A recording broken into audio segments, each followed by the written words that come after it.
Hi everyone, welcome back. This is episode 3 of our webinar series on BIM management. My name's Damien, and as always, I'm joined by my trusty co-host, Ezzy. Hello. On to today's presentation. How do you contract for the right BIM at the right time? We're going to explain why it's important to define a BIM contract, how BIM scopes are defined. We're going to give you 5 steps to simplify your BIM scopes, and we'll give you some tips also on how to make your contracts as clear as possible. So first things first, why do we need to define a BIM contract at all? Is it really that important? I mean, it's really time consuming, and I'm really busy right now, so I don't have time for this. Let's just start and make a model. So we've got a model here. Is this the right amount of BIM? I mean, Ezzy, what do you think? Might be. I don't know. It's okay, but I'm not sure if it is. Possibly. What do you think? Yeah. So what about this one? Is this? It's a bit better. It's got more BIM, hasn't it? Yeah. Yeah. And I don't know. yes, is that? I mean, is that the right amount? Do we need more? Do we need less? Oh, that's better, isn't it, though? Maybe. Oh, that's got a lot of detail in it. Do we need all that much detail? Well. So these are 3 different models with different amounts of detail and accuracy and different amounts of reliability. But so how do we know how much is too much and how much is too little? So we face this problem quite a lot, and there's a lot of stakeholders for each project, and they all have their own opinion on what kind of BIM should be included, the level of detail required, and whether whatever standards or procedures they are used to using, they might want to implement that. And so everyone has a different goal, and they might want to produce something that they feel will be valuable for them and for their company. So I don't know how many of you are going to get this Zoolander reference. It's quite an old movie, but in this scene, he's really upset that this school that you can see on screen is too small for people to fit inside. So he demands it to be built at least 3 times as big, and he's fuming. He's furious, and it's a silly example, but the point is that he didn't get what he was expecting, and he's understandably upset about it. So how do we know what the model we're creating or receiving is going to be used for? Because there's many uses, many BIM uses. So here's a few examples range from design right through to facilities. So let's take a look at some of these. So the first one is design reviews. We are now seeing a lot of VR and AR requests in the workflow, and now more than ever we've been asked to model for this. And we even have our own in-house software to help easily visualize any 3D CAD model in VR. And it's really exciting, and it really brings the models to life. It allows the stakeholders to experience the designs as if they were actually there in reality. So for the architects and designers who are making these models, if the VR and AR is going to be a requirement, it's really important that they know exactly what to include to ensure they model it correctly from the start. And this also applies when working out quantities and cost estimation, knowing what we're going to take off from the model and what we're going to leave in, and making sure that all the elements required are accounted for before we finish. This is really important. Because if we have missing quantities, it's going to be a problem for the cost. Yeah, so one of the most common uses for BIM is coordination.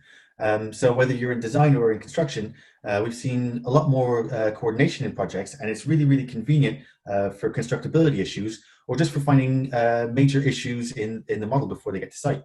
So that's one of the most common BIM uses. And then there's phase planning, which is understanding sequencing and 4D simulations. That allows us to see it virtually constructed over time. But what is it that we're seeing getting virtually constructed? That needs to be agreed. So let's make sure that we know the things that we want to sequence and the phases that we want to understand. Also, as-built handover models. These are really important. We want to see all the data and be able to visualize it. And we need to know where the data is going to come from. Therefore, we need to plan this out and define the information requirements and make sure it's all there at the same time. And now this leads us on to defining scopes. There are so many reasons why we would need to understand exactly who is responsible for what and when, and be able to tie that to the scope, which is why we need to have it in the contract. But how would we do that today? So when we find out about BIM and we work out what it's good for, we say, yeah, this is what we need to use on all our projects. And many people hear the benefits of BIM, so they say, yeah, let's do it. Let's try and get that project. So yeah, let's use BIM. Let's use BIM. Other people, they haven't heard of BIM, and maybe they know it, but they don't understand it. They may have heard about it, they may have heard it mentioned in a conference or in passing, but they don't know what it's about or what it can do for them or how to utilize it. So for them, maybe it's not a requirement. On the other hand, some people they will try to use BIM for everything. They'll try to cram it in and make sure that whatever they're doing is BIM, BIM, BIM, BIM, and that's not going to be great. It may end up with some issues for themselves that they may not have thought about. So rather than having that scenario, let's have some clear BIM goals. Let's have some specific goals, some measurable, attainable, relevant, and time-bound goals. These are all going to help you keep on track. And not just you, but the whole team. Using BIM correctly means that everyone sings from the same hymn book and knows what their role is in the project. However, here are the results from a survey about BIM requests. And what we found out is that only 1.8% of projects requested clear BIM goals. This is really unfortunate, really sad, and it contributes to lots of the mistakes and challenges that arise from poorly using BIM. So are there some standards for this? Well, since 2004, we've been able to define this progression of a model, and many different acronyms have emerged. Having more information become more important with LOI, and also accuracy becoming more important with LOA. And all these definitions and terms, they've developed over time, and now we have even more definition and refinement in the ISO standards, and some really clear documentation that's not only available now, but also coming soon. But the result of having lots of different standards over those years has led to some confusion. Sometimes we're still seeing this type of request where deliverables are required.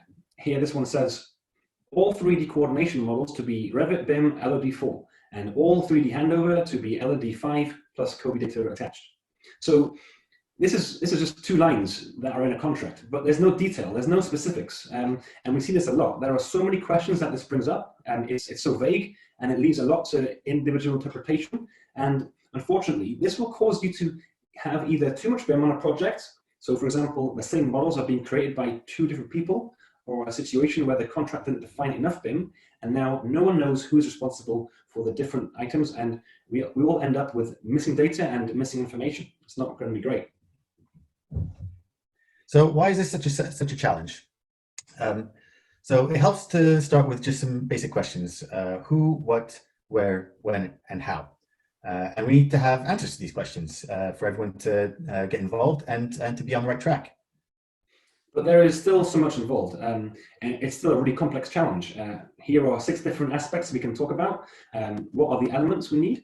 How much geometry do we need for accuracy? What measurement unit are we going to use? What's the purpose of the documentation? And other things, etc., etc. They all need to be defined and clarified to make sure everyone is working to the same standards as agreed in the contract. So let's talk about 5 steps to simplify your BIM scope.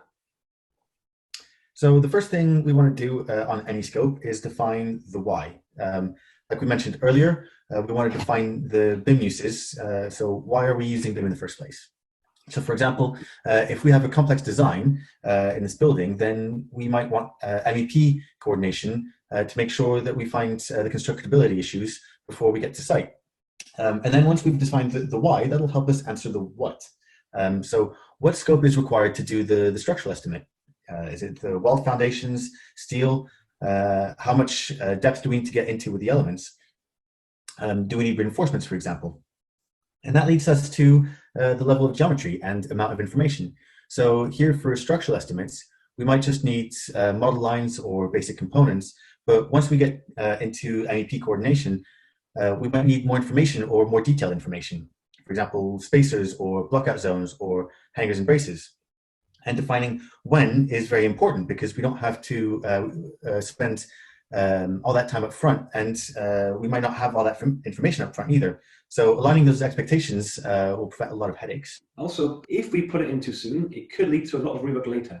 So understanding the progression is really important, making sure that you model for it rather than multiple times at multiple levels of geometry. It's going to save you a lot of time and resources, and it'll give you a more lean result. And then within each element, we can specify information and the level of information required, the level of geometry, or even documentation, and also include the items that are specific for each element. And then we bundle all that into a visual grid, a very intuitive grid. It's a very powerful way to help understand it all. And then one of the most important things is defining who is responsible. Here we're defining the structural teams to model the structural components. And then we might want to show the handovers as well. So initially the architect is responsible for the design of the stairs, but then ultimately it will be the structural team who will be taking over that model for coordination purposes and to ensure that it can be installed correctly. So for example, the thickness of the stairs and other factors, the materials used, if it's concrete, if it's steel, if it's precast, and so on. When it comes down to actually installing it on site, you know that it really is going to fit as intended. There are 5 simple steps to build a scope. Anything from the why, what, who, and how much. And if you can answer those questions, then you're really off to a great start. A lot of successful projects come out the gate with really clear scopes. And making the scope visual is always a bonus, because that can really help you simplify your scope, and you have more time for relevant discussions and conversations rather than trying to figure out what LOD system you're adhering to. So now we can look at how to deliver a clear BIM contract so that everyone understands what's in it, what it says. So it's not just about providing the information, we want everyone to have a say as well. So that's why getting feedback from the teams is really powerful. And it's much better than just sending out a PDF in an email. Yeah, totally. Yeah, and then there's a lot more information we can provide our teams with as well. If there's a certain workflow or a prep process we want to follow within a certain milestone, such as your coordination process, make sure you define a clear flowchart. Define a clear deliverable process with deliverable dates when you can expect models to be received, so you can run your clash detection, or when you're going to share your models back. The way they understand how important it is to share the models with you on those days and run those clash detection. So it's great to have a scope, and it's great to have defined dates, but if you don't clarify this in the contract clearly and properly with supporting documentation to help people understand exactly what the workflows are, what the processes are, and what's required or recommended, it's going to be more challenging to get everything aligned correctly. So that's something you need to look out for. And then also understanding that you've got a great and complete scope, and being able to see and visualize it is fantastic. But it's much more powerful if you're not sending the whole scope to every single team on the project. Being able to filter it is fantastic. So one of the key benefits we've seen is that people can read and understand just the parts that are relevant to them.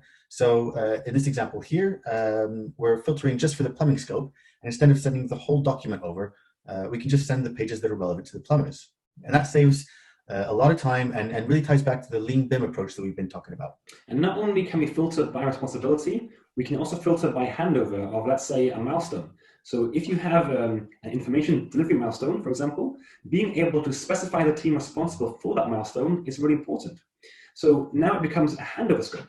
And again, we're able to filter it down and include just the elements they need and only the information relevant to this handover, not the whole document. And then as you go through a workflow, it's really important to be able to keep an archive, but also a live environment for teams to work and collaborate on things as things change on a project. This is really essential. So in conclusion, we need to know what we're going to use BIM for. We need to know why we're doing BIM in the first place. So we need to understand the purpose first for everyone to get involved. And you need to get the whole team involved in the whole process. And then following the 5 different steps to answer the who, what, where, when, and how. And finally, keeping it simple.